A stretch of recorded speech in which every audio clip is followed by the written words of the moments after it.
Okay, so in this video I'm going to show you how you can start a software update when in your Tesla. You can go here, select the car icon, and then in the settings menu you have this software option. And if we scroll down, you can see there that there's a software update available, and we can select that.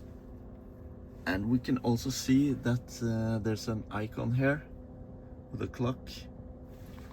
And then if we select it, we can start to install the newest update. If you want to know what this release has in it, we can just select it, and then we'll see this is just a minor fix. And we can also see the story of the other updates you have installed. Okay, so now let's just start the installation, and then it will begin in 2 minutes, and we can also cancel the update if we want to. Okay, so that's how you can start a software update with when you're inside the car.